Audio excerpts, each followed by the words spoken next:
Hola, j'espère que vous allez bien les amis, c'est Ophé et bienvenue dans cette vidéo. Dans cette vidéo, je vais vous donner mes conseils, mes astuces pour trouver des idées de sujets vidéo. Il vous est peut-être déjà arrivé d'avoir la détermination de tourner des vidéos, vous êtes motivé à bloc et c'est cool, mais vous n'avez aucun sujet en tête.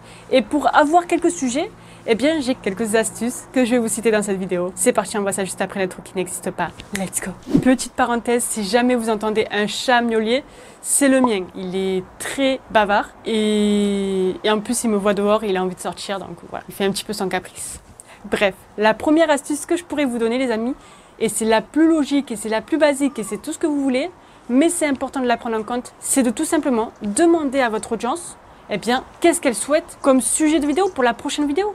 Vous pouvez poser ça en commentaire ou sinon sur vos réseaux sociaux. Mais là, attention, certains vont me dire « Ok, au fait, c'est très cool, mais j'ai pas d'audience, donc je peux demander à personne. » Et ça, je le comprends tout à fait. Je suis déjà passée par ce chemin-là et je sais que c'est un petit peu ennuyant. Mais vous inquiétez pas, attendez la suite des conseils, car c'est primordial. Deuxième conseil, si vous n'avez pas d'audience, il existe des sites web qui vous permettent un petit peu de vous aider dans la recherche de sujets vidéo pour votre thématique. Imaginons que vous êtes dans la thématique du judo. Le plus grand moteur de recherche, évidemment, vous avez Google. Vous pouvez noter le mot-clé de votre thématique. Le mot-clé de votre thématique, c'est judo, on est d'accord. Et Google va faire apparaître la suite de la phrase. C'est les recherches les plus fréquentes sur Internet. Prenez en compte ces recherches-là. Ça peut vous aider, ça peut vous donner des idées de sujets vidéo. Vous avez également le site web qui est excellent, Answer the Public. Answer the Public, c'est un site internet qui vous permet de trouver quelles sont les recherches les plus fréquentes sur un mot-clé. Donc vous tapez Answer the Public sur internet, hop, vous cliquez sur le premier lien, et là vous allez arriver sur cette magnifique page d'accueil et vous allez noter votre mot-clé principal. Vous allez ensuite choisir la France, juste ici, et puis en français. Tout simplement. Vous notez le mot-clé que vous souhaitez noter et ensuite vous faites chercher. Vous allez atterrir sur une page, bon là je vais pas le faire pour pas perdre de temps, mais en gros vous allez atterrir sur une page avec toutes les recherches principales sur ce mot-clé et c'est ça qui est vraiment bien. Troisième astuce, c'est de tout simplement aller voir ce que fait vos concurrents. Mais attention, j'ai bien dit aller voir, donc s'inspirer de ce qu'ils font, mais ne surtout pas recopier ce qu'ils font. C'est complètement deux choses différentes, donc faites attention à ça les amis. Pour cela, je vous conseille d'aller voir vos concurrents à l'étranger, notamment aux États-Unis. Mais attention, cette astuce, elle peut provoquer ce syndrome de l'imposteur.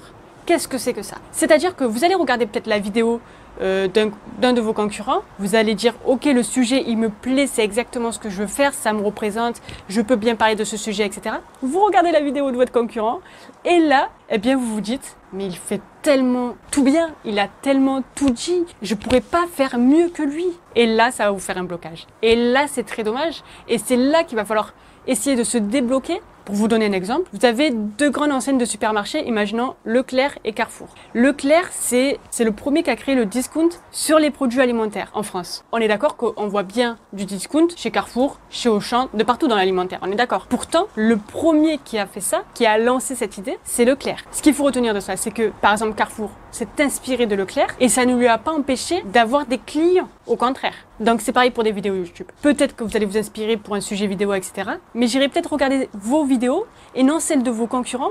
Pourquoi? Parce que peut-être que votre personnalité me plaît plus, même si le sujet en soi c'est le même. Je crois qu'on est à la quatrième astuce les amis. C'est de tout simplement regarder les forums.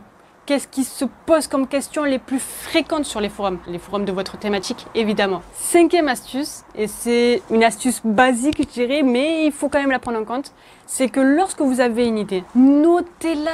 Mais notez-la. C'est une erreur de débutant, ça, je vous le dis. On a tous un téléphone et donc on a tous un moyen de noter ses idées tout le temps. Il faut savoir qu'au plus vous tournez de vidéos et au plus vous avez d'idées. C'est inexplicable, ou peut-être que si, mais j'ai pas l'explication en tout cas.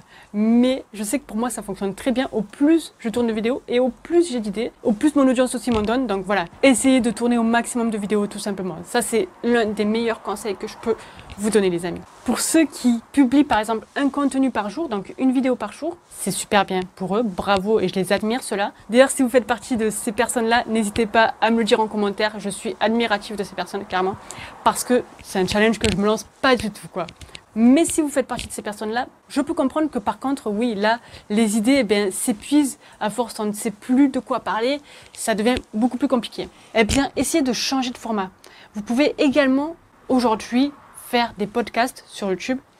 Et ça, c'est très intéressant parce que, au lieu qu'on vous voit, etc., vous pouvez juste parler. Surtout si vous êtes dans le thème de l'éducation, si vous êtes dans le divertissement, c'est un peu plus compliqué et ça peut un petit peu vous reposer. J'espère que ces conseils vous seront utiles les amis. Je vous remercie de m'avoir écouté jusqu'à la fin. On se dit à une très prochaine vidéo. À très bientôt. Ciao.